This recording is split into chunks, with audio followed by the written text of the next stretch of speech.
On a regular evening of November the 8th, 2010, the Pan family was doing their regular routine in Markham, Ontario, Canada. Nothing special, until tragedy struck in unbelievable ways. The Pan family consisted of Han and Big Ha Pan and their 2 adult children, Jennifer and Felix. Felix, though, was away at university this night. At approximately 9:40 p.m., while Jennifer was in her bedroom upstairs, she heard movement downstairs and voices that she didn't recognize. She heard her mother call out to her father, Han, in a tone that she knew meant now. This startled Jennifer. Then she heard thudding on the stairs so loud she knew it couldn't be her parents, and she also knew it wasn't Felix because he wasn't there. She sat frozen. She was too scared to turn down the TV or open the door. She was too scared to move. She heard Min shouting outside her room and then her dad yelling. Han had been asleep, but was woken by the commotion to see a man standing over him wearing a baseball cap. "Where's the fucking money?" screamed the man in the cap. Before he had a chance to react, Han was dragged downstairs to where another man stood over his wife of 30 years. Big Ha was cowering and crying. All the lights were off. It was just the glow of the TV that was lighting the room. The first words Big Ha cried to Han were, "How did they get in here?" Han replied, "I don't know. I was sleeping." One of the men yelled, "Shut up. You talk too much." A man in dreadlocks tied Jennifer's arms behind her back and dragged her downstairs to where 2 other intruders were demanding money from her terrified parents. All 3 intruders carried guns. They were yelling at Big Ha, who was trying to get up, but they just kept pushing her back down. Jennifer didn't want her mom to get hurt, so she yelled out to her to sit down. The men kept yelling, "Where's the fucking money?" Han told them that he had $60 in his pants upstairs, but that his possessions were worth plenty. Jennifer was dragged upstairs while they looked for the money. The intruders then tied Jennifer to the banister upstairs as another continued to look for Big Ha's purse. He yelled, "I need the fucking money," and Han received a heavy blow to the back of his head. Blood sprayed all over the living room sofa as he fell down. The man yelled, "Fucking get up," and Han and Big Ha were forced down the basement stairs. Big Ha was hysterically crying, unable to control herself. "You can hurt us, but please don't hurt our daughter." Jennifer screamed out from upstairs to let her go with her parents. Han remained silent. He realized this wasn't just a break-in. Han and Big Ha were forced onto the sofa with one of the men throwing blankets over their heads. Han was shot in the head twice in quick succession. Big Ha was screaming. 3 shots rang out, killing her instantly. Jennifer was cowering at the top of the stairs. She heard the shots ring out. She heard one of the men say, "We have to go now. It's been too long." Jennifer heard the intruders leave the house. Down in the basement, Han was silent, but he was not dead. He regained consciousness and turned to his wife, who was slumped on the floor. There was blood everywhere. He cried her name over and over, but she was gone. Han was in agony, his face dripping with blood, and he was unable to see a thing without his glasses. He was moaning and crying in pain as he crawled up the basement stairs to the main level of the house. Jennifer was calling out to him from upstairs, crying out for him, but he ran for the front door trying to get help. Jennifer called out to her father, but he just kept going. She managed to wrangle her phone free from the waistband of her yoga pants and call 911. Could Han not hear her calling out to him?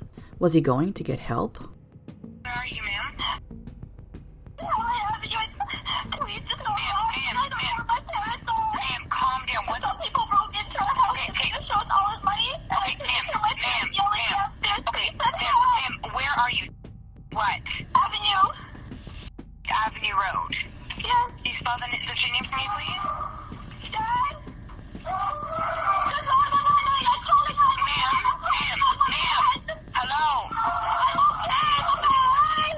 Hello?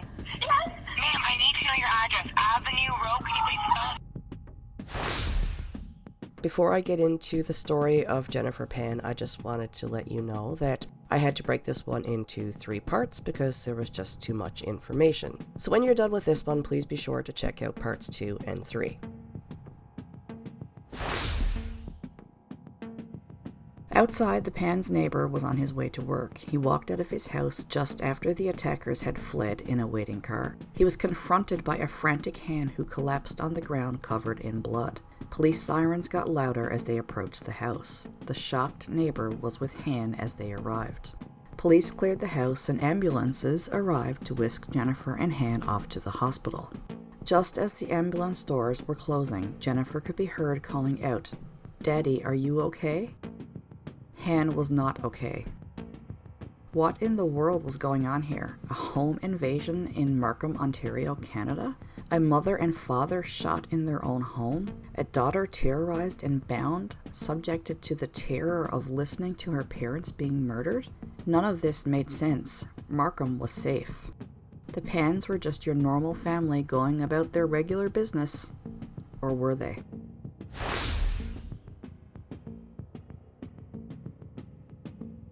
Big Ha Pan and Han Pan were immigrants from Vietnam. Han was born and educated in Vietnam, moving to Canada in 1979 as a political refugee. Big Ha also immigrated as a refugee. The couple were married in Toronto and lived in Scarborough for many years.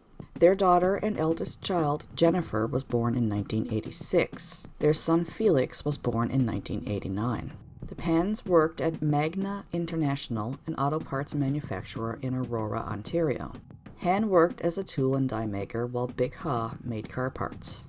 The couple worked hard for their money and were very frugal, all to ensure a safe home and also to ensure that their children had the upbringing and opportunities that they themselves had missed out on. By 2004, the couple was financially stable enough to purchase a large house with a 2-car garage on a residential street in Markham, Ontario, a city in the Greater Toronto Area. Markham was a great fit for the Pans with its large Asian population.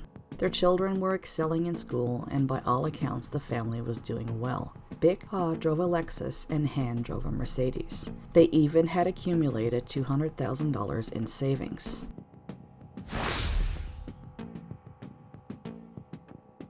Back at the crime scene, the first 2 responding officers approached Han, who was lying on the ground covered in blood. They saw a trail of blood from where he was lying to the house. Han was moaning and wailing, but managed to say that his wife was shot and his daughter was still inside. Other officers began to arrive. They did not know at this point where the gunmen were, but their first priority was to check for other victims inside of the house, so they approached the house with their guns drawn. They could hear Jennifer's cries from upstairs. In the basement was the body of Big Ha, with a large pool of blood around her. The officers attempted to get a response from Big Ha, but she was gone. Paramedics arrived and took over. An officer climbed the stairs to where Jennifer was. Her hands were only loosely tied now with a shoelace. She was sobbing as she hung up the call with the 911 operator. Jennifer told the officer she didn't know where the attackers were, so he gripped his gun and moved past her to check the other rooms of the top floor of the house. But the intruders were gone. He went back to Jennifer, who was sitting on the floor with her hands in front of her and her legs underneath. The long shoelace was tight enough that he needed to get something to cut it, but loose enough that she could move her hands about 8 inches away from the banister. There was no bruising or redness on Jennifer's wrists that he could see. She was unharmed. Once inside the ambulance, Jennifer asked the officer where her mother was. She was told that her mother, Big Ha, had died in the basement. Jennifer put her head down and covered her face with her hands. Once Jennifer calmed down, the officer asked her what she remembered from the home invasion. She said there were 3 men, one with dreadlocks, but that's all that she could get out. She was taken to hospital where she was seen by doctors and crisis workers, and she was told that her father was undergoing life-saving surgery and that he was in critical condition. Jennifer was given medication to calm her down as she was shaken and obviously in shock. When the doctors thought that she was stable enough to leave, she was taken to the Markham police station where she could make her statement.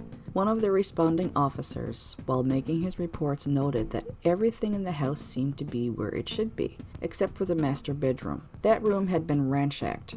Dresser drawers were pulled out and dumped all over the floor. The mattress was tipped over on its side, but apart from that, no furniture elsewhere in the house had been disturbed. The house was a middle-class suburban home, a 2-story brown brick home with 2 white garage doors. The house didn't stand out, it was much like all the rest of the houses, and there was no obvious reason that stood out why this house would be targeted over the others. The city of Markham, which is just north of Toronto, is in the area of York, Ontario. a quiet, safe area of the suburbs. Neighbors couldn't understand why this house. There were bigger homes in the area. The Pans were a quiet, simple, hard-working family. It didn't make sense. A random home invasion that ended in murder was unheard of in Markham. House invasions were rare in and of themselves. The few that did happen were targeted, and usually drugs played a factor. This was unheard of. Almost every officer in the York region was assigned to the Pan case in some form or other. The baffled and frightened community wondered who would be next. Following the home invasion, a major criminal case unit was created. 3 experienced investigators were assigned. Detective Sergeant Larry Wilson was the lead, along with Detective Bill Cortese and Detective Ellen Cook. Detective Randy Slade was on duty the night of the invasion, and he had already met Jennifer at the hospital, so he was assigned to interview her for her first statement. Once at the police station, the police took Jennifer's phone, saying it could provide them with information as to why her family was targeted. By the time Detective Slade sat down with Jennifer, it was the wee hours of the morning and she was in shock. She had just lost her mother, and her father was in the hospital fighting for his life. Jennifer Pan was 24 at the time, but easily she could have passed for 16. A solemn-looking Jennifer with her hair in a braid can hardly make eye contact with Slade as he enters the room. She's constantly looking down. She sat nervously pulling her sweater sleeves down over her wrists and went between rubbing her thighs to covering her face and crying. Maybe she was only now realizing the gravity of what had just happened to her family. At the mention of her mother's death, Jennifer puts her head down and begins to cry. Slade comforts her and offers to get her some tissues. Slade left the room. Meanwhile, Jennifer sat with her head down and her hand over her face. She appeared to be crying. When Slade opened the door to come back in, he frightened Jennifer and she jumped. Slade asked her to tell him as much about the day as she could before moving on to what happened during the home invasion. Jennifer started with when her mother had woke her up that morning between 9 and 9:30. Big Ha was going to see her father, Jennifer's grandfather. He was ill and she wanted Jennifer to go with her. But when they went to leave their house, police had cordoned off part of their usually quiet street. They were told they couldn't leave due to a gas leak nearby. Once the order was lifted, Big Ha decided that Jennifer should stay home and practice her piano instead of going out with her. After visiting her father and running her errands, Big Ha got home between 3 and 3:30 p.m. and started preparing dinner.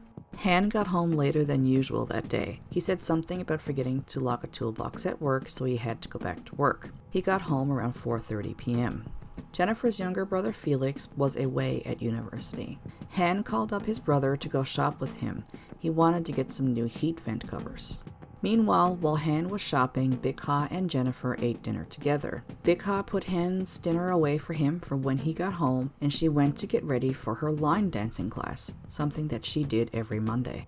Han got his dinner when he got back around 6:15 p.m. He then retired upstairs to his computer to check out the Vietnamese news, as he did every evening.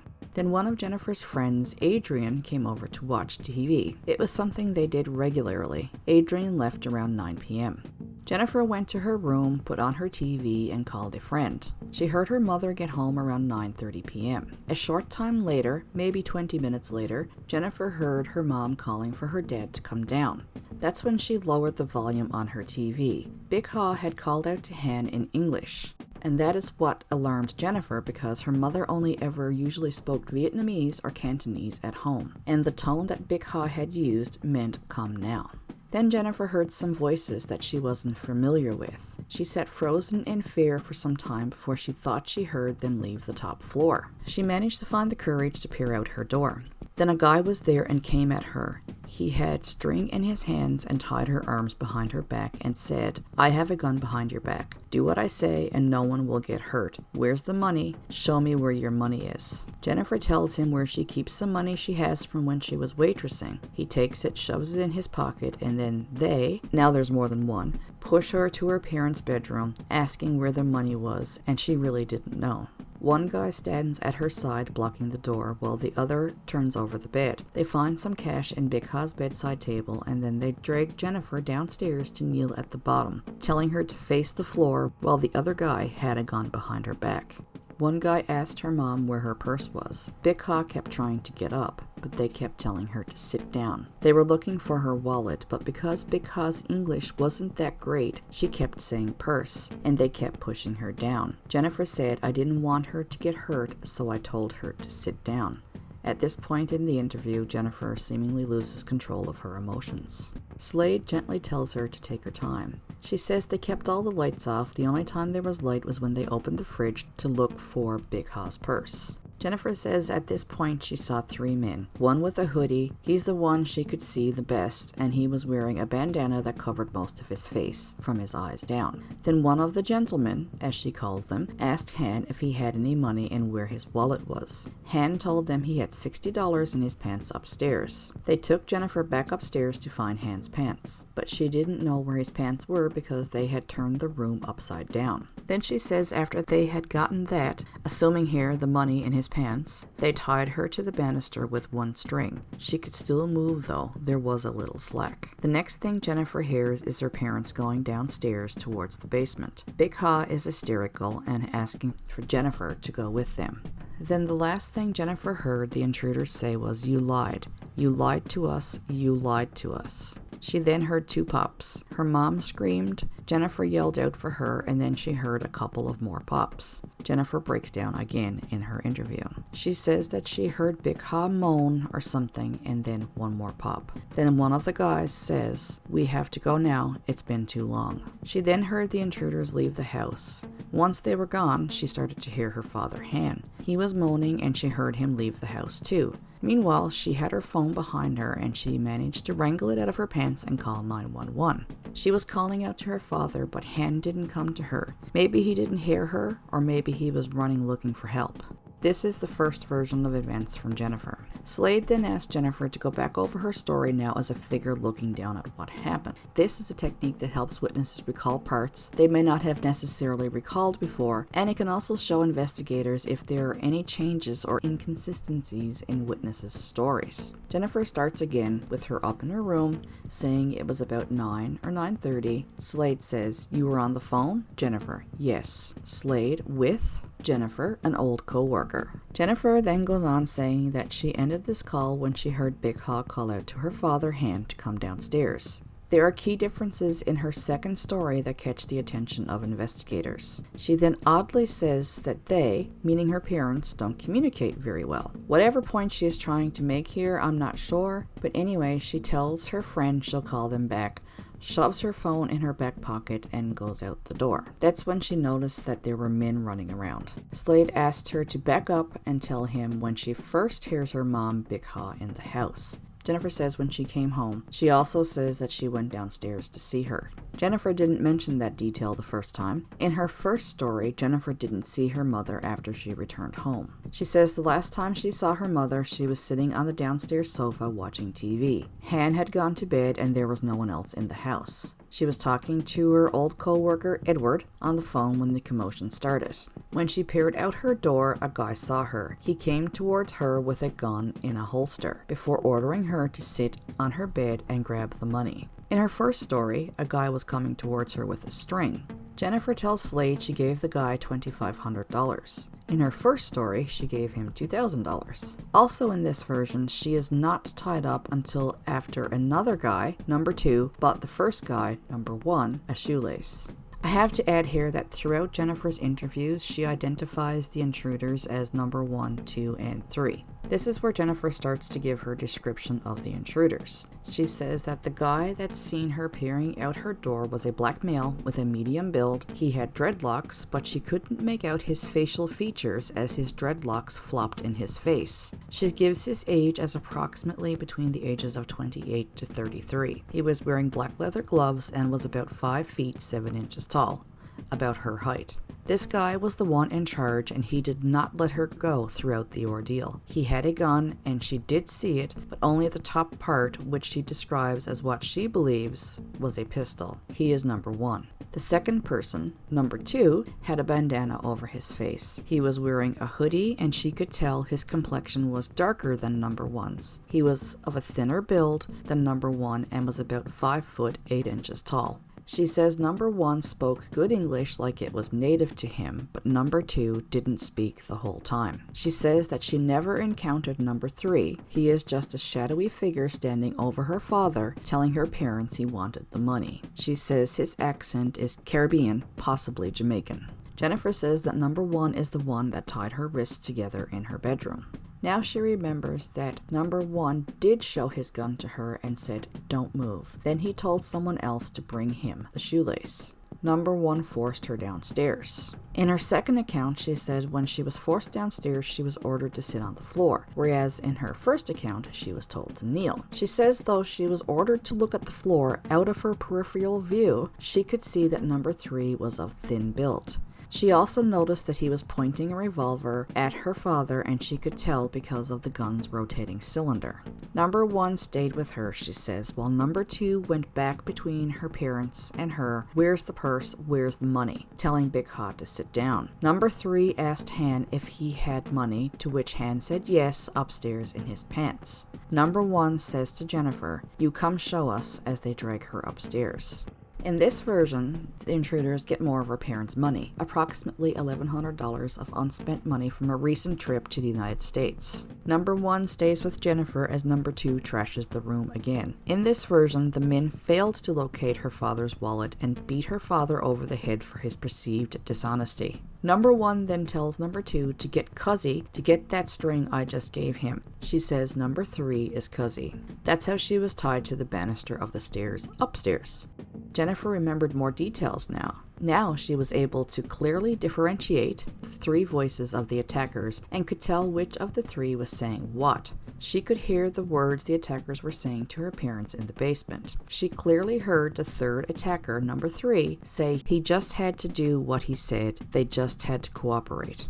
Jennifer said that he repeated over and over, "You lied to us. You lied to us. You just had to cooperate." She recalled hearing number 1 saying that's enough after a few gunshots. She told Slade how after her father went outside she was yelling for him but he wouldn't come in. "I don't know if he didn't hear me, but he didn't come in. I think he went for help." And she didn't get to see her dad again until just before she left to go to the hospital in the ambulance. During her second version, Slade asks about the house alarm, in which she tells him the last person going to bed sets the alarm. Slade then wants to know more details about Big Ha and her dancing and her work trying to get more details. He felt he needed to know a little bit more about where her mother was that evening, the exact location of the line dancing class, and if she went anywhere after line dancing.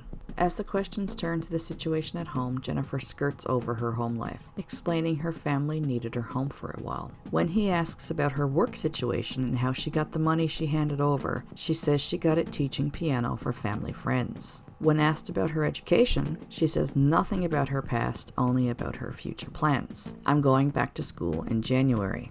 She tells him to study biotechnology. When she's asked if anything strange happened leading up to the murder, she gives Slade a bland answer. "We live a straightforward, almost routine life." Jennifer seems to get agitated again when Slade nonchalantly tells her that her brother Felix is being interviewed in the next room. Rather than ask how her younger brother is feeling or if she can speak to him, she seems more concerned with the police inquiries. She asks, "Oh, he has to be interviewed too?" "Just because you never know," Slade replies. Slade asked Jennifer if she consented to having her phone records examined so they could check timestamps and check when she was speaking to Edward on the phone to match the exact time the home invasion started. She agreed.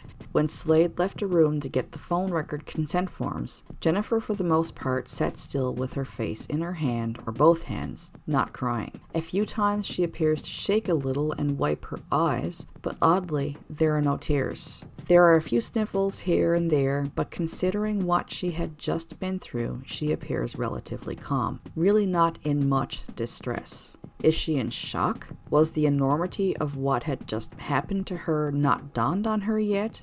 For a good part of the time that she is alone, she seemed like she was just trying to cover her face from the camera. She sat like that for over 10 minutes before she reached for a tissue. She then stood up, paced a little while holding the chair or the wall. She now appeared agitated. A noise outside made her jump. Then she started to shake her hands wildly. She sat back down again and covered her face with her hands. She wiped her eyes. She got back up and rocked back and forth on her feet, rubbing her stomach.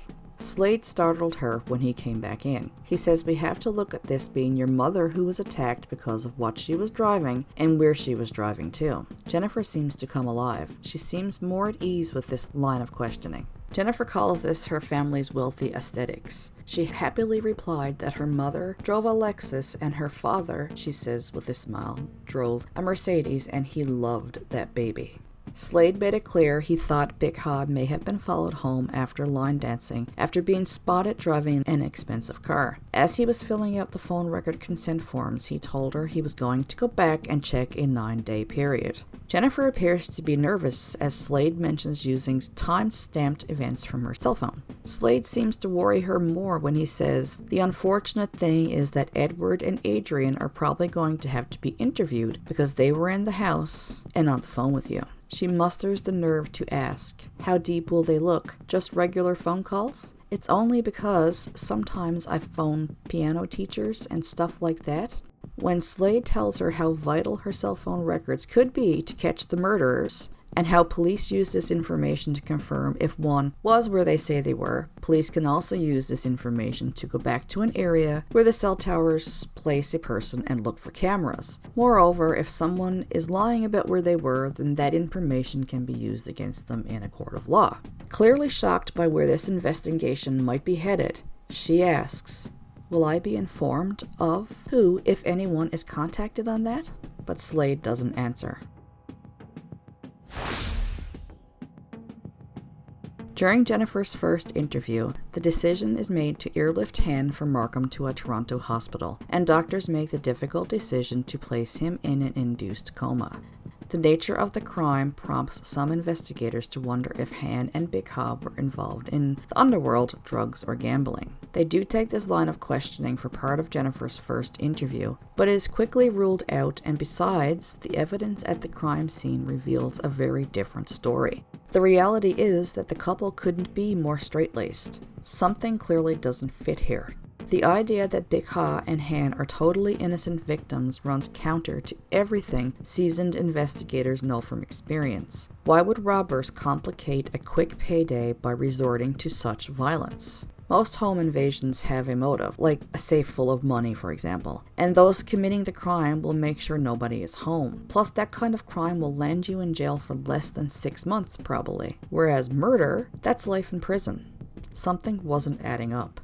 Some investigators found Jennifer's story and behavior and circumstances surrounding the home invasion to be too fishy. Others were sitting on the fence, trying to not have tunnel vision and instead follow the evidence. Though the seasoned investigators on this case can clearly see that there are several inconsistencies in Jennifer's story. There are a couple of things that Detective Bill Cortese can't seem to wrap his mind around. How could a father, injured or not, bolt from the house knowing his daughter is inside? He's thinking of cases where parents run into burning buildings to save their children. In this case, he takes off. He hears her screaming and doesn't stop.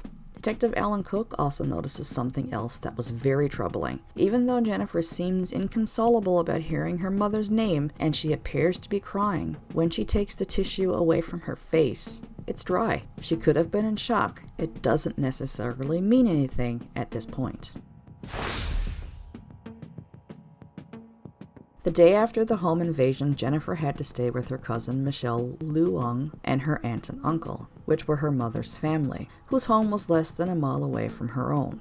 Her home was a crime scene, and there was no way she could get in and get any of her belongings. She was forced to borrow clothes from her cousin. Her phone received text after text asking if she was okay. Her ex-boyfriend, Daniel, heard the news. He sent a text at 9 a.m. "If you need, I am here for you.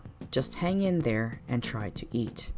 Lots of rumors began to swirl. Were the Pans involved in illegal gambling? Were there links to illegal mob crimes? The media camped outside of relatives' homes and the hospital, hoping to get a glimpse of or even a possible statement from the only unharmed survivor.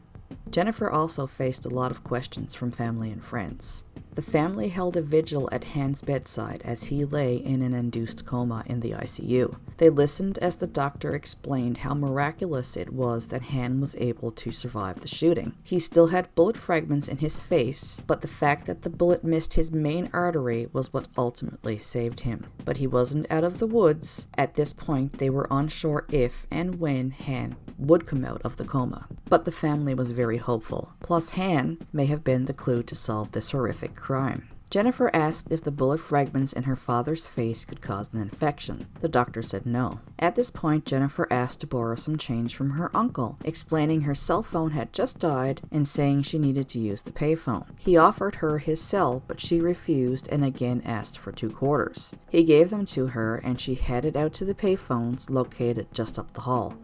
She called her ex-boyfriend, Daniel Wong. The call went to voicemail. The next day after the invasion, police held a news conference. Chief of Police Armand Labarge said, quote, "Given the very brutal nature of this crime, it goes without saying that the individuals responsible for the home invasion and the murder last night pose a very real danger to our community. These are for all intents and purposes just residents enjoying a nice night, when suddenly 3 individuals burst into their home and terrorized them. In other home invasions, there is some criminal activity involved, but in this particular situation, there is absolutely no evidence of criminal activity. This is a very lucky man, and if not for the grace of God, we could have been dealing with 2 homicides here. To shoot an innocent woman and to shoot an innocent man, I mean, that's troubling." Police stated they believe that the murderers may have been attracted to the home because of the family's high-end vehicles. However, they also noted that neither vehicle was taken as part of the robbery. They released descriptions of the attackers as provided by Jennifer. With her father still in a coma, that's all the information they had to go on. Though investigators refused to divulge how much money was taken as part of the invasion, they make it clear there was no sign of forced entry, meaning the home's door was unlocked. Information police knew but had not released to the public was that they had found $240 in Big Ha's purse, $60 in Han's wallet, and $20 in Jennifer's wallet.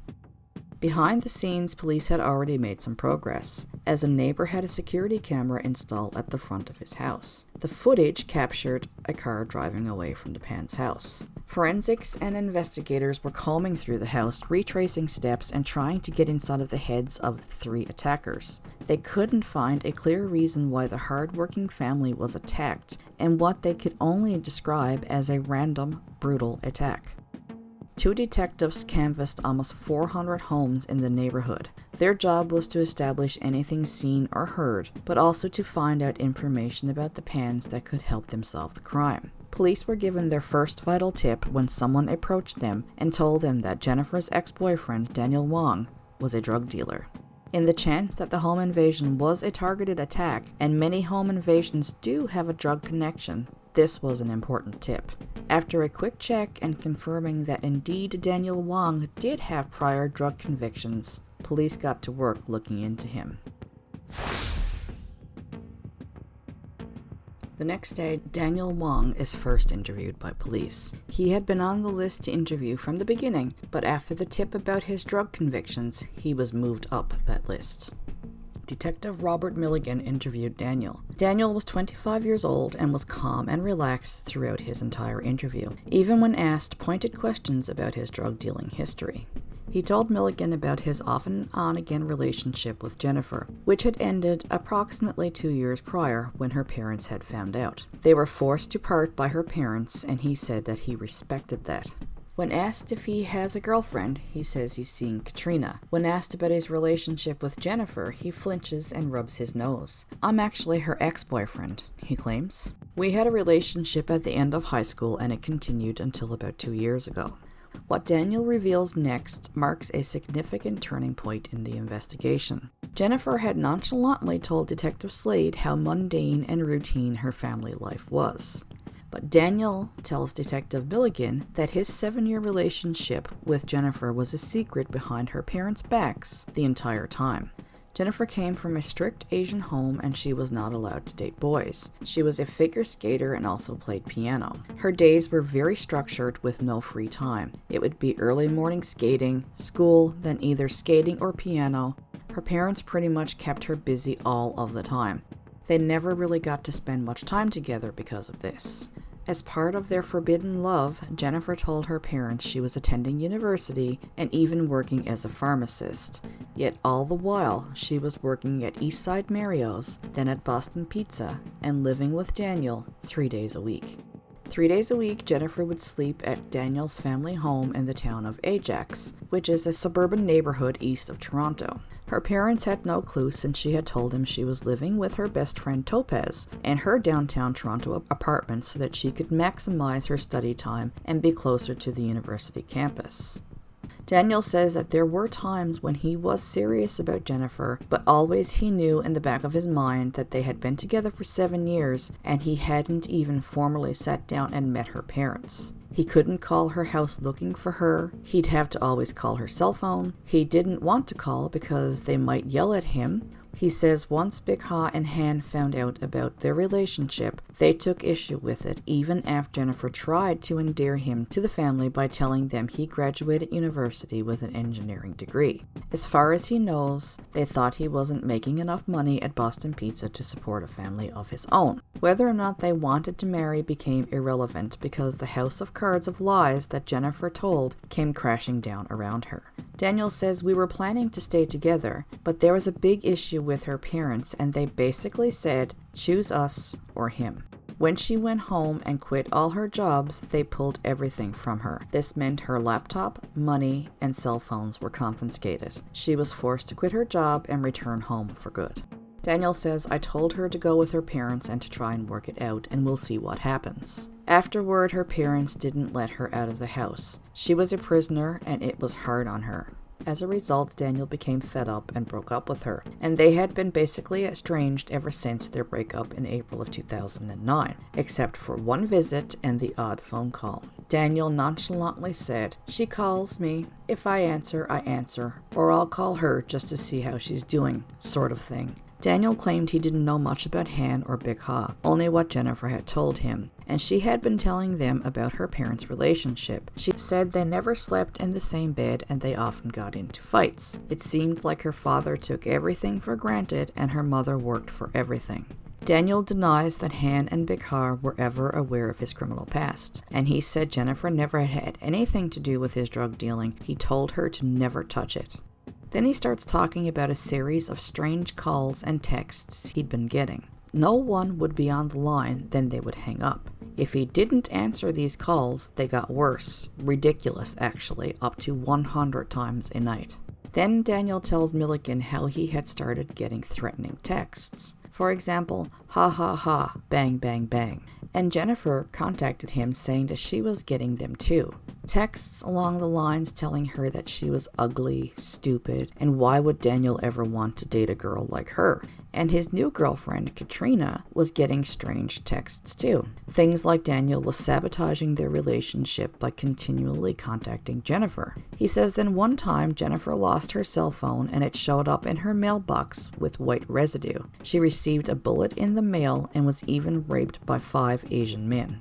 When questioning steers towards Daniel's drug dealing, and if it could have had anything to do with Big Ha's murder, Daniel steers the conversation back to the anonymous calls and texts. He suggests the murder and home invasion are related to the phone calls and texts, saying that he's worried for his safety. He hasn't slept. Obviously, if they found Jennifer's address through her phone number, they could find his address through his phone number too.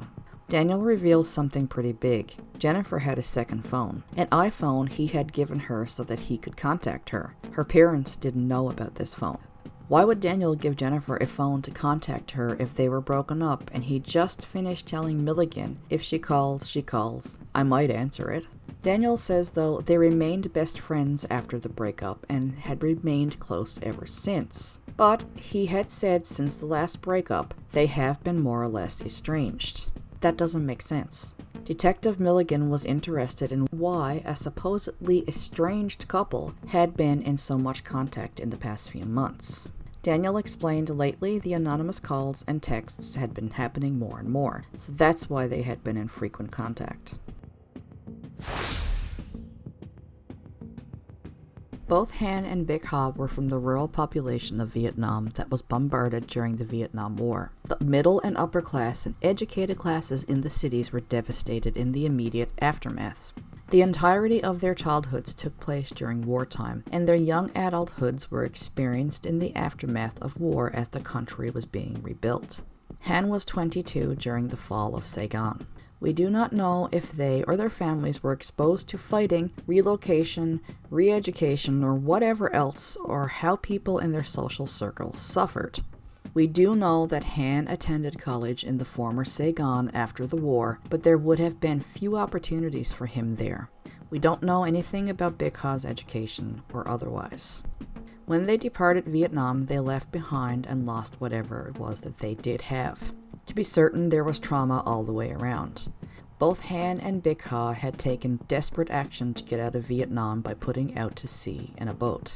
Perhaps Han and Big Ha did not talk about it with their children, but they had lived it, and it must have impacted how they faced their future, including parenthood. Han and Big Ha Pan were an example of a successful immigrant story. Although Han hasn't disclosed his birth information, he is speculated to have been born around the year 1953. As such, he was 57 when the crime happened. On the surface, the Pan children were almost perfect. Their son Felix Pan studied mechanical engineering at a prestigious university. Han allegedly wanted his son to design cars, unlike him, who just got to assemble them. Jennifer Pan was an Olympic-caliber figure skater, an award-winning pianist, and a straight-A student. Han reportedly wanted Jennifer to become a doctor. He later, however, admitted that she did not have the stomach for it, and therefore desired she choose pharmacy as her career. Big Ha had lost her job in 2008 when the company had cutbacks. She was finding it hard to find work, but they managed to make it work, especially for the education of their children. By 2010, they could afford to support their 2 children through university. They were strict parents who seemingly lived for their children. In the Vietnam class system, if you weren't one of the lucky few, education was the way you could build yourself up. If you had the right ambition, you could achieve a higher status by having a higher education. But it was extremely difficult in that culture to achieve this classification because university placements are so hard to get, leaving the children facing very strict competition by the time they are even 10 years old and lasts until school is over. But although they do achieve high levels of education, it leaves little time for play, social interaction, and sometimes results in emotional disorders among young people. I am by no means claiming to understand the culture or am I passing any judgment. I am simply relaying research that I have gathered in relation to this case and what possibly could point to what was going on here. Han wanted his daughter to be in the medical field and his son in engineering, which were both held in high regard, not only in the Asian culture, but across the globe. Career choices in Asian cultures not only reflect the child, but the parents too. Big Ha was the glue that held the family together. Han's punishing work schedule often left him feeling like he needed a rest after work, and Big Ha would step in to cook meals, wash up, and later pack the children's lunches. She ensured the children had a family life they could revel in, but she too, like her husband, could be strict and uncompromising. Although she didn't always agree with Han's views, it was often his opinion that won out, making the father knows best the prevalent theme, as in so many traditional homes. Big Ha preferred to remain home taking care of her family, but she did have a social life. She especially loved to dance. Han was very social and always wanted to help others fix things. Aside from a few close friends, most of his close friends were his immediate or extended family. Both of their families lived close by. Han was very attentive when Jennifer was small, but as she got older he began to shift and he became more demanding and strict as he was determined to make sure his daughter was a respectful, educated young woman. He expected perfection from Jennifer and rarely showed his tender side, which is common in traditional Asian cultures. When a child misbehaves, the parent can show deep disappointment, but when they achieve success, the praise doesn't come so freely. Parents that do this often see praise as an inhibitor, thinking that if they praise the child, then the child will think that they have mastered the area and have no room for improvement, and this can lead to just average performances. This is a centuries-old type of parenting that has been recently dubbed tiger parenting by Yale Law School professor Amy Chua. Tiger parenting is defined as a tough-love child-rearing method, one that is practiced by many Asian families. Techniques include harsh regimens, high expectations, and psychological control, including guilt as punishment for misbehavior. Parents place education above all else and make their children take part in extracurricular activities like sports and music. Activities where they can get medals and awards. Always first place, of course. Those who fail to meet their parents' high expectations can be berated with name-calling, threats, such as removal of toys and gifts, and in extreme cases, even birthdays and Christmas. Other aspects of this type of parenting include the child should never be complimented in public. The parent always takes the side of the teacher or coach. A is considered a bad grade. There are no sleepovers, no play dates, and no dating. Although this parenting style can result in high grades, big careers, and high money, it can also result in poor emotional well-being for the children. The Pans have been labeled, particularly Han, as tiger parents, and many believe that it is this strict, uncompromising style of parenting that led Jennifer to her life of lies. Success was expected in the Pan household. Han Pan always put education above everything, but for Jennifer that bar was just too high. The Pan couple reportedly used to monitor their daughter's extracurricular activities. They had forbidden Jennifer from dating boys during her high school years. Additionally, this stretched to even high school dances and even proms. As per her friends, Jennifer wasn't happy with this restrictive and highly oppressive upbringing. Following Chinese Asian cultural norms described in Tiger Parenting and endorsed by Felix's testimony in court, Han and Big Ha reportedly did not believe in praise as a form of child guidance. Instead, they criticized and demanded more. It has been said that in that cultural form of parenting, children do not get emotional support, but only demands and expectations. The paramount goal is the creation of the necessary credentials to build a successful future. There is also the matter of appearances. The family must look successful. To that end, Han and Big Ha worked hard. Money went to the children and to keeping up appearances. A nice home, high-end cars. While Jennifer sometimes came home from hours of skating practice only to practice piano and do her homework, staying up late into the night. Jennifer felt that she was important to her parents only for what she could achieve. She never had sleepovers, she never went on trips away with anybody, and her focus had to be on her goals. Han showed his love by working hard to provide for his family, foregoing his own well-being. Reportedly, he would have sold the shirt off his back to keep Jennifer in piano. Often exhausted after work, he would always jump at the opportunity for overtime to pay for her skates or expensive lessons. He spent nearly nothing on himself or his wife, wearing the same clothes for years on end until the family was secure. He spent his free time driving Jennifer across the regions to her competitions. To him, he was showing his devotion to his daughter the best way he knew how. Although Big Ha begged Han to visit Vietnam on holidays, he refused until he had secured their children's future first.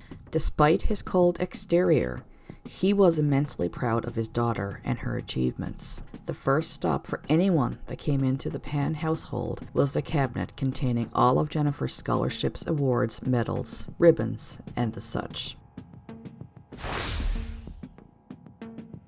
Around the same time as Daniel is giving his statement to police, Jennifer and her family are struck with another twist of fate. Big Ha's father, Jennifer's grandfather, died.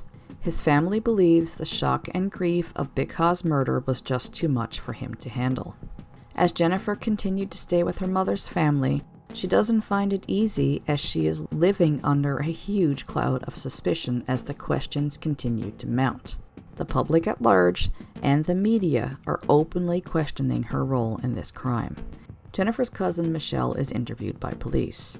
She tells them that just hours before, Jennifer tells her specifically that her and Daniel had broken up. Jennifer also tells Michelle that she is receiving threatening calls and messages.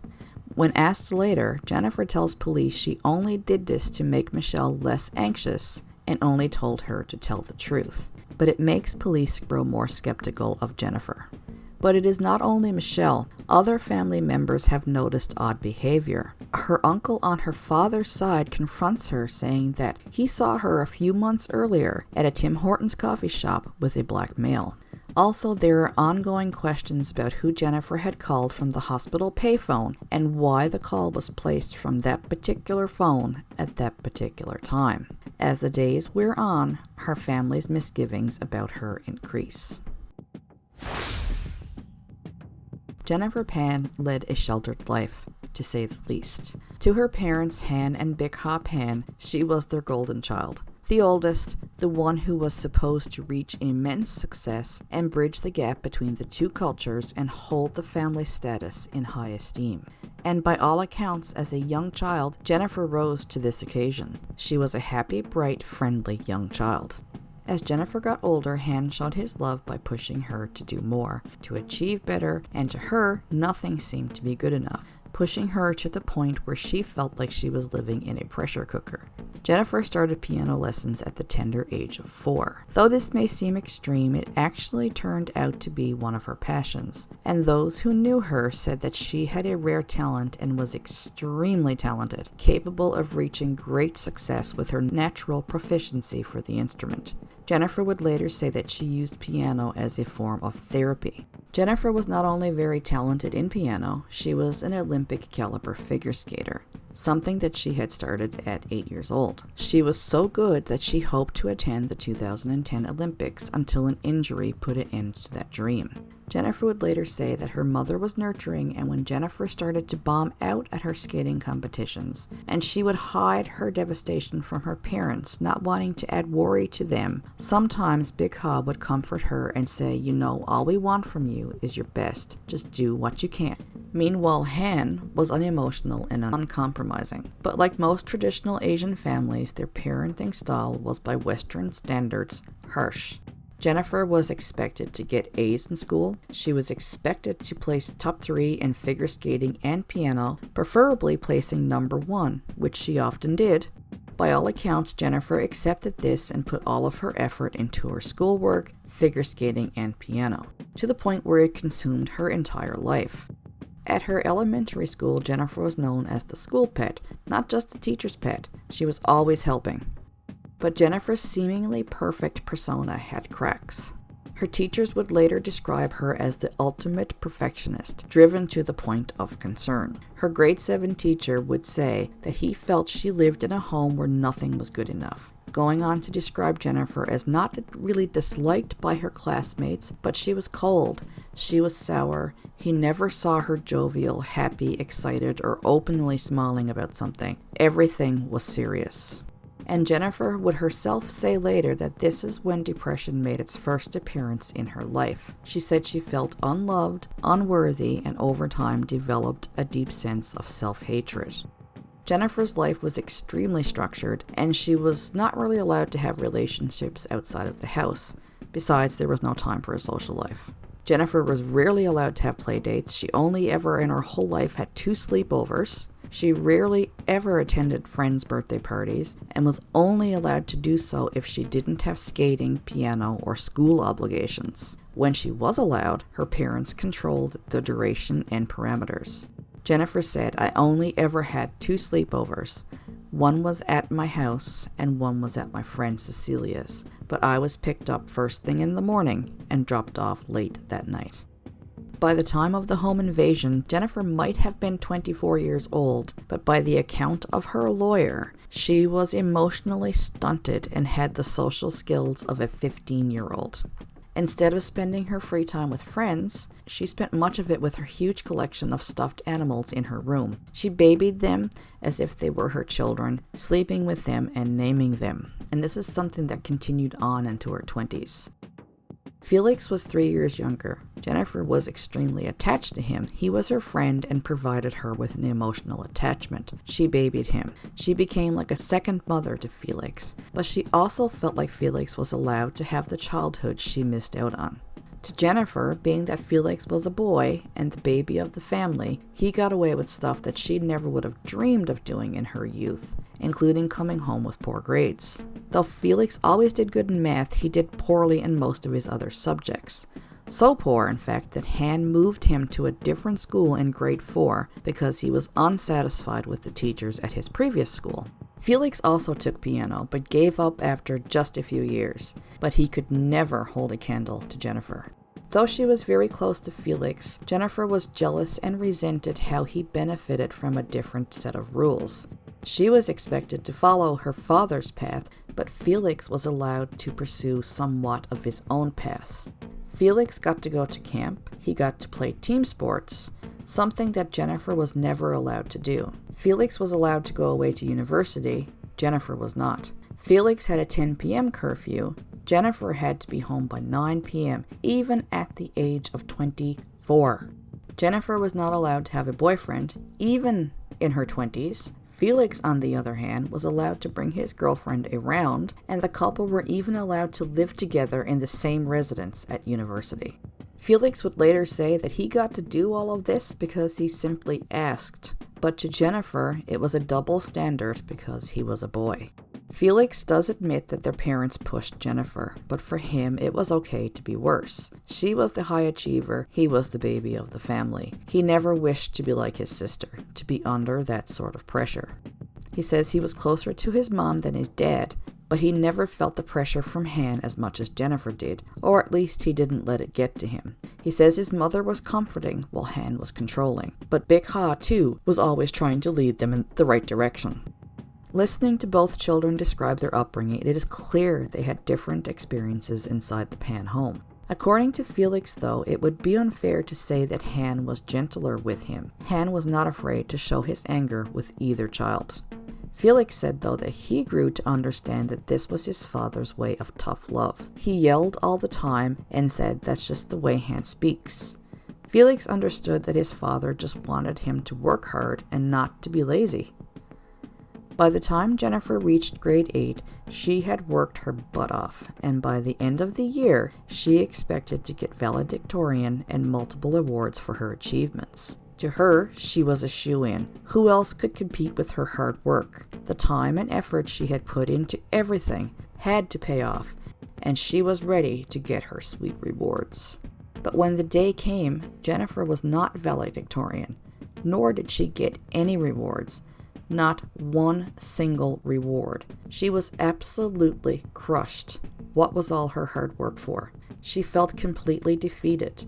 According to her, I busted my butt for all those years and not one reward to show my accomplishments. This is when she put on what she would later call her happy mask, and this is also when she started self-harming herself by cutting.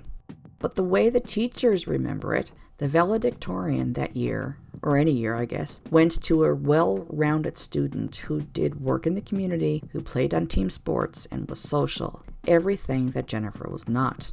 Her peers found her cold and driven. Moreover, she was not top of her class. She got good grades, mind you, but she was not the top. But this was the crushing blow from which Jennifer never really did recover as far as school was concerned. When she got to high school, in grade 9, she felt lonely and timid. She had no friends and had little experience in making any. She didn't make friends right away, but she was in the school band as a flute player, and this group of kids is where she found her friends, something that she had been longing for a long time. It was at band meets where Jennifer could finally be herself. She was happy and felt at ease. Part of this, though, was the fact that she had more or less given up on school. She no longer killed herself trying to be top in every grade.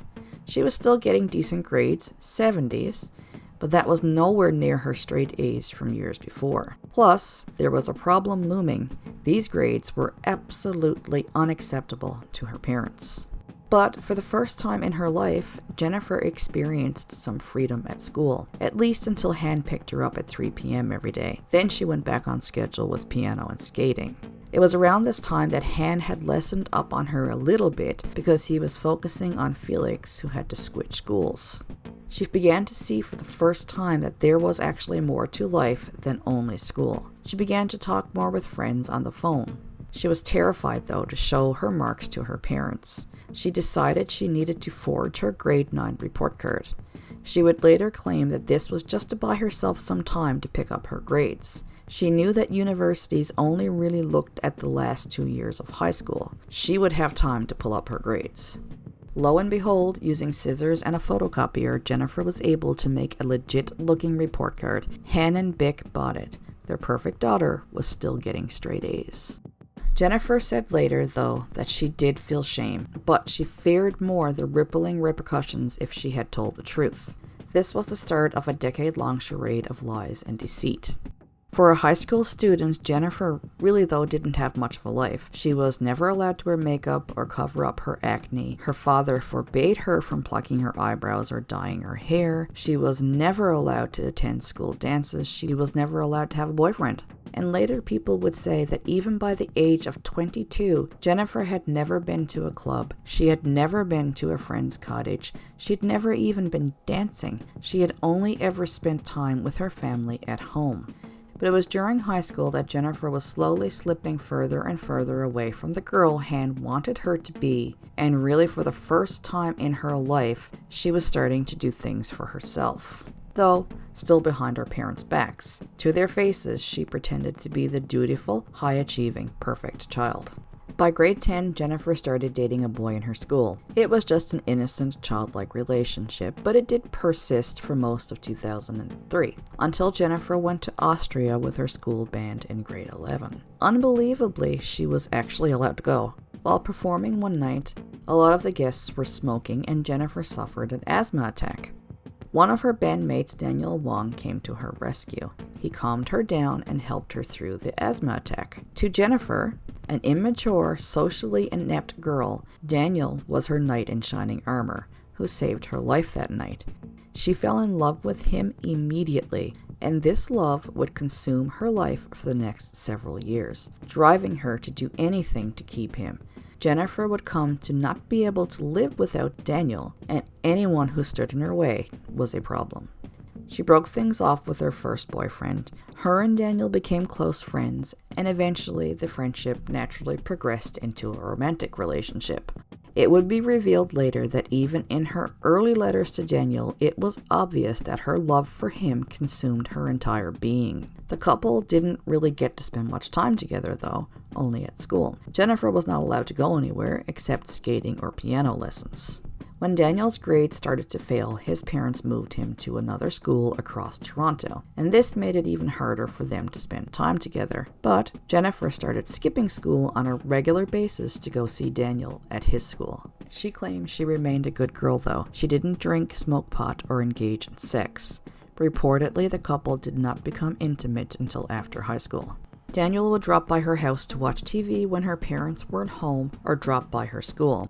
Daniel, wanting some extra cash, decided that he would start selling weed to his friends and acquaintances. He did get arrested, though, for drug possession, and once his friend was using his car and got busted with drugs. Daniel's car got impounded, and allegedly this made Daniel decide to get out of the drug scene. Both Daniel and Jennifer would remain adamant that Jennifer had no role in Daniel's drug dealing. He told her to stay out of it, and she did. She wanted absolutely nothing to do with it. He started attending York University for music after high school with dreams of becoming a performer or music teacher. He then got a job at Boston Pizza, quickly going from dishwasher to kitchen manager. Jennifer got a job at Eastside Mario's. At first, Han didn't like it, but Bick convinced him to let Jennifer follow her pursuit.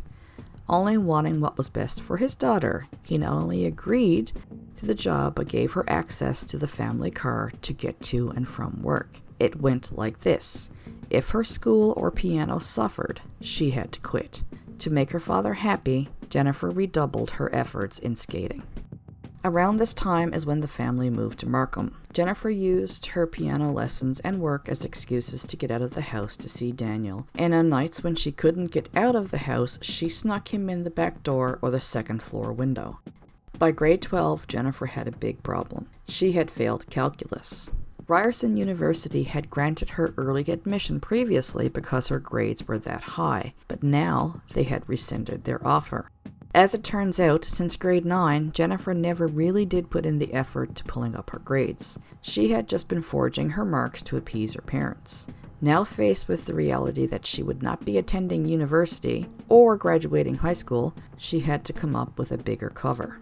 Jennifer faked her high school diploma as well as her acceptance letter to Ryerson University to study sciences. She even faked a $3,000 scholarship letter.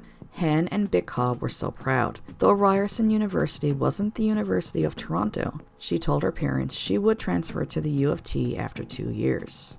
Finally, Jennifer was set off to pursue her future. Beaming with pride, during the summer of 2004, before college started, her parents showered her with money and gifts, new clothes, a new laptop, giving her money to focus on school. Bikha even co-signed for a credit card. Once school started, in reality, Jennifer was going to the library, or cafes, or to work at Eastside Mario's. She was very detailed in her cover story though, going so far as to buy second-hand books and spending hours at the library looking up notes and transferring them to her notebooks so she had something to show her parents. Let's not forget too that Jennifer would steal away time whenever possible to visit Daniel. She told her mother that the commute between home and the university was getting hard on her and it was eating up her precious study time. She asked her mother if she could stay with her friend Topaz 3 days a week in her downtown Toronto apartment to help her have more study time. Han was a tough sell, but Bikha convinced him that this was the best for Jennifer. Bikha even deposited money into Jennifer's bank account each month to help Topaz out with her apartment expenses. The truth was, Jennifer was spending 3 days a week at Daniel's house with his family in the nearby community of Ajax. Daniel's parents, meanwhile, loved Jennifer and felt she was a positive influence on their son. All of this while, Han felt something was off. Although Bikha didn't suspect anything, Han felt something was up. He knew there were inconsistencies in Jennifer's story and behavior. He didn't know what, but he knew something wasn't right. He wanted to question her, but Bikha placated him by saying to go easy and stop pushing her so hard. She's already grown, just let her be herself. Too much interference is not good for her. It was around this time that Jennifer's parents found out about Daniel. Her mother seen her get out of Daniel's car at the mall. Bikha seen them hug and kiss. She was furious and yelled, "How could you keep this from the family?" Ultimately, though, she was sympathetic towards Jennifer because Bikha herself had been raised by a strict, uncompromising father. She knew that in Jennifer's situation, she really had little choice but to lie. When the tears stopped, she gave Jennifer the one moment could ruin your life talk. And although Bikha refused to keep Jennifer's secret from her father, she did say that they were willing to meet Daniel. Bikha said bring him over and integrate him into our lives like she had done with her friends. So Jennifer planned a Christmas party and invited mutual friends. She told Han Daniel was studying engineering to endear him to Han. And although Han picked up Daniel and his friend and dropped them off later, he did little socializing. Felix and Daniel, though, clicked over video games. But in reality, the visit was a disaster. When Daniel left, they automatically didn't like him for no reason, according to Jennifer. Jennifer claims that Han did not like the fact that Daniel was half Chinese and half Filipino. Jennifer also said Han didn't think Daniel's career aspirations were high enough. She claims she heard him say he would never be able to support a family and was going nowhere in his life. Felix, though, offered his own interpretation, saying that it was because his father Han thought the couple was sleeping together. Also, allegedly a friend had told Felix about Daniel's drug dealing, and Felix had told Han. Though Jennifer and Daniel are steadfast that Han knew nothing of Daniel's past, this does go a long way to explain why Han was so dead set against Daniel. Jennifer was told by Han she was no longer to see Daniel. Her mother told her life will return to normal after a spell of heartache. Big Ha told her a story of a young boy she fell in love with too, but wasn't allowed to carry on with him. You will see in time that you will see him less, and heartache will become a happy memory. Big Ha also told Jennifer that she married to escape her home. But Big Ha backed Han no matter what her own feelings on the issue were. Jennifer said if it had been Big Ha's decision, she would have been able to carry on the relationship. My mother had to have the same views as my dad. It's a cultural thing. Parents are united, and so must the children be. Even though my mother told me to marry for love and not to get away from my father, she had to follow him when he was home. So Jennifer just told her parents what they wanted to hear. She told them that her and Daniel were broke up. In reality, they were still seeing each other, and Jennifer had even taken a job at the Boston Pizza where Daniel worked. Daniel knew that Jennifer was faking her studies, and he helped her hide the secret. In 2006, Jennifer, along with Daniel's help, falsified her acceptance into the pharmacology program at the University of Toronto. Again, going to the extent of purchasing second-hand textbooks and watching videos related to pharmacology in order to create notebooks full of purported class notes that she could show her parents. It wasn't only her family she was lying to, though. She over-exaggerated her father's control over her to her friends. She told them that her father even hired a private investigator to follow her, so they thought she had no other choice but to live a lie. Big Ha did start to get suspicious, though, when Jennifer asserted that she would do her own taxes. Unlike her cousin Michelle, who let her parents claim her tuition fees, Jennifer wouldn't, and she wouldn't let anyone see her tax returns.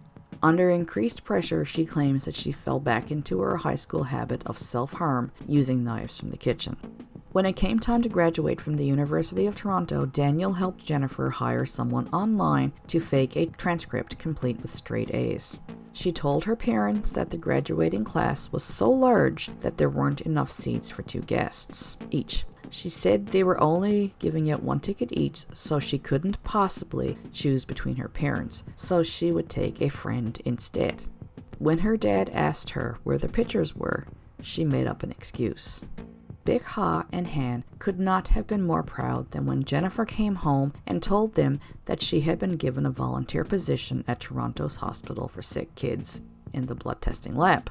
They understood that when it started, Jennifer would be required for late-night shifts and weekends. Jennifer said it might be better if she spent more nights at her friend's place.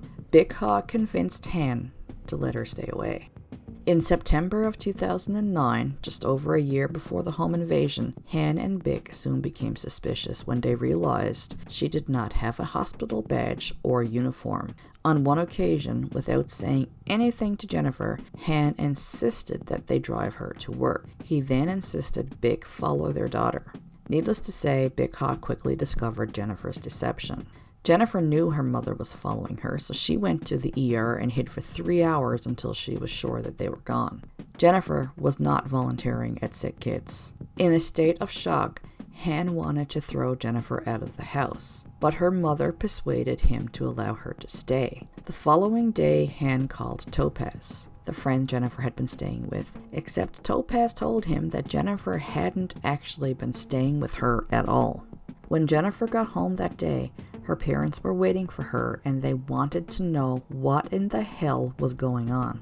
Jennifer confessed that she was not volunteering at Sick Kids, she was never enrolled at the University of Toronto, and that she had not studied pharmacology for the 4 years prior. She also confessed that she had been living with Daniel and his family 3 days a week. She never stayed with Topaz. Monday through Wednesday, she stayed with Daniel and his family. Han and Big Ha ordered her to reapply to the University of Toronto to gain her degree. She had her credits from Ryerson behind her. She would have no problem. But she did have a problem. She had not studied at Ryerson. But she did not confess this to her parents. She kept the charade going. She didn't want to confess everything. If they were this mad about her not going to the University of Toronto, how mad would they be if they found out that she hadn't even passed high school nor attended Ryerson University? Han and Bikha felt like they didn't know their own daughter. She was a stranger in her own home. She was a disgrace to the family. What she had done was unforgivable. Han never wanted to see her again. Bikha was devastated. But she was also devastated to think what might happen to her daughter if they kicked her out, so she convinced Han to let her stay. For 2 weeks, Jennifer was housebound, her mother near her side almost constantly. She wasn't allowed to go anywhere on her own. She had her cell phone and laptop taken away. She was forced to quit her jobs, except piano tutoring, where they could keep an eye on her, and she was forced to repay her parents all the money they had given her for her studies. Over the months that followed, Bikha weakened enough occasionally to let Jennifer know where Han had hidden her phone, allowing her to check her messages. Although sticking by her husband and following his wishes, a part of her understood her daughter's torment. Once Jennifer earned back some trust with her parents, they allowed her to have some restricted time with her phone and sometimes go places alone. They still checked messages and the odometer on the car. Jennifer and Daniel, though, would often sneak phone calls, and she would often get a mutual friend, Gary, to drive her to Daniel's and pick her up again, still lying to her parents about where she was. She continued to see Daniel, even sneaking out overnight once, arranging her bed covers to look like she was in bed. But Bikha found out. And then Jennifer was grounded completely. Now even her mother wanted her to be completely cut off from Daniel.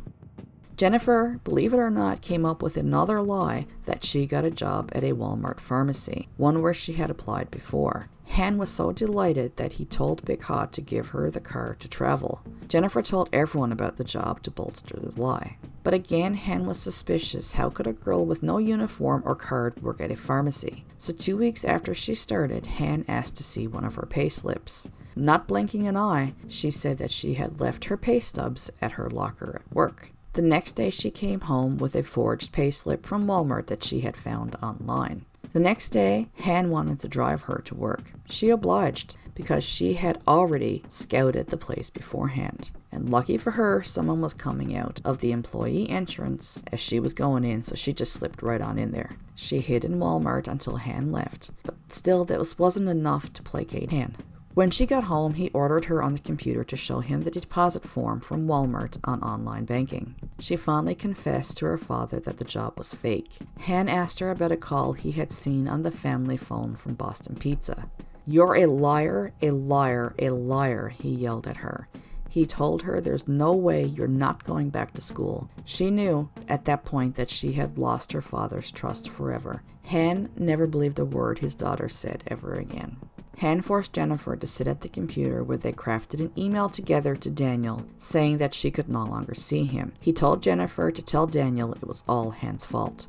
She said she owed Daniel $3,000, so he cut the check right on the spot. An investigator later would say that this was little more than a payoff to Daniel to keep him away from Jennifer.